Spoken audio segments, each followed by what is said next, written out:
aujourd'hui 44 ans de notre vie que nous avons consacré à ce combat politique parce que nous avons tous été convaincus que ce combat devrait aboutir à améliorer les conditions de vie de nos compatriotes et faire émerger notre pays parce que Dieu nous a gâtés, il nous a tout donné. Donc, pour matérialiser quelque chose, il fallait qu'on ait une organisation qui soit forte. Et nous avons créé l'UDPS, partant de zéro. Et nous avons fait de ce parti le plus grand parti de ce pays, comme il n'a jamais été. Parce que oui, l'impère était là, mais l'impère c'était l'argent, c'était l'État. Oui, d'autres partis ont été créés pendant qu'ils étaient au pouvoir. Nous avons créé l'UDPS partant de zéro, nous n'avons rien. Et nous avons réussi à faire en sorte que dans chaque territoire de ce pays, pratiquement dans chaque village de ce pays, dans chaque commune, dans la diaspora, nous ayons nos cellules de l'UDPS. Dire que le peuple congolais dans son ensemble avait adhéré à notre projet, à notre discours, et cela à cause de notre propre engagement, de notre sens de sacrifice dont nous avons fait la démonstration. Je pense que deux choses principalement nous ont conduit à ce que nous vivons aujourd'hui. Le premier, c'est le non-respect des textes. Quand une organisation se dote de textes librement et les membres de l'organisation sont tenus de respecter ces textes, les statuts, comme le règlement intérieur. Si vous ne les respectez pas, alors ça déraille. Le deuxième élément, c'est la création de ce qu'on appelait UDPS Tshisekedi. Étienne Tshisekedi était très puissant, très fort, très populaire, pas très puissant, très populaire. Il n'y a jamais eu quelqu'un d'aussi populaire qu'Étienne Tshisekedi dans ce pays. Vous vous souviendrez de ce que, quand il appelait à un meeting, des gens pouvaient partir de Kimaseke, de Kinsuka et partout, à pied à 4 heures du matin pour être là. Et on ne devait rien payer pour ça. Donc c'est une très grande force sur le plan politique. L'Afrique a besoin des institutions fortes et pas des hommes forts. Cela s'applique à notre parti aussi. On a besoin d'une organisation forte, d'institutions fortes, et pas d'hommes forts, comme Tshisekedi. Parce que les hommes passent. Et une fois qu'il n'est pas là, on est où? On est dans le désordre, parce qu'il n'y a plus de texte qu'on respecte et on fait n'importe quoi. L'UDPS n'est pas un parti comme les autres. La plupart des partis politiques ont été créés par des individus, voire avec leurs femmes, avec leurs enfants. Mais l'UDPS n'a pas été créé par un individu. L'UDPS a été créé par 34 personnes, parmi lesquelles les 13 parlementaires, venant des 4 coins du pays. Donc, les propriétaires de l'UDPS, c'est bien sûr les fondateurs survivants, les cofondateurs du parti, tous les membres du parti, tous ces gens qui ont marché, qui ont reçu de l'eau chaude, de l'eau brûlante sur le corps, l'eau bouillante sur le corps, qui ont été tabassés, qu'on a tués, qu'on a torturés. Ces gens-là sont les propriétaires de l'UDPS. Donc, dans une organisation normale, qu'est-ce qui se passe? C'est que vous avez tous les associés comme membres. Mais l'organe suprême, c'est le Congrès, qui est l'Assemblée générale des membres, sans compter les organes délibérants, les bureaux d'études et tout ça. Si vous ne respectez pas ça, parce que c'est en passant par là qu'on parvient à mettre l'homme qu'il faut à la place qu'il faut. Si vous créez l'UDPS Tshisekedi, c'est-à-dire que c'est une UDPS où seule la famille Tshisekedi décide.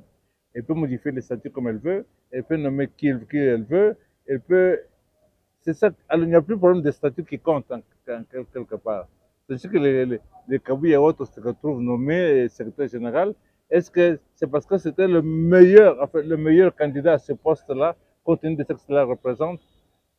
Donc, tout ça fait que si vous prenez le non-respect des textes, des statuts donc qui régissent l'organisation, si vous prenez euh, la violation, l'appropriation de l'UDPS par une famille biologique donnée, de l'homme le plus puissant, alors ce qui se passe aujourd'hui n'est pas du tout surprenant.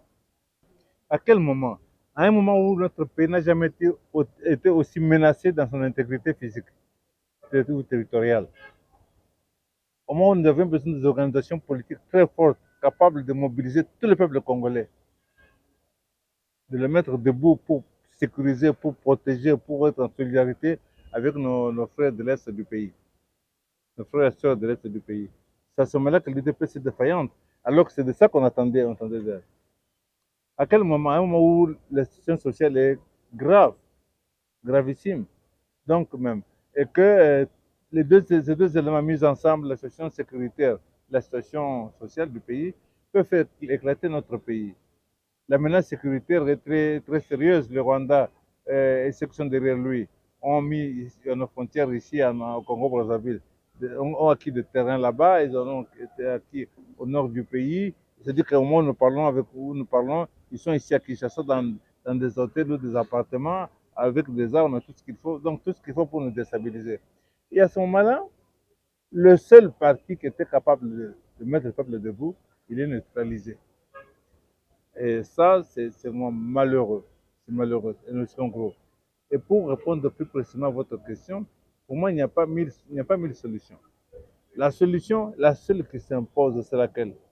Puisque le parti n'a pas un propriétaire personnel, individuel, privé, je veux dire. Alors, recourons à la base du parti par un congrès de refondation. Puisque le train a déraillé dans le cours de son histoire, on est parti de cette UDPS avec bien structuré, UDPS à quatre têtes, des modifications des arbitraires des statuts, des UDPS Sibala, UDPS Tshisekedi, UDPS ceci, UDPS cela, à la violation de la Constitution. Retournons à la base. La base, c'est quoi? C'est le congrès de refondation. Au congrès de refondation, vous aurez le délégué de toutes les cellules. Vous pouvez décider que même chaque territoire, chaque commune envoie au moins 5 ou 10 de ses membres pour participer au congrès.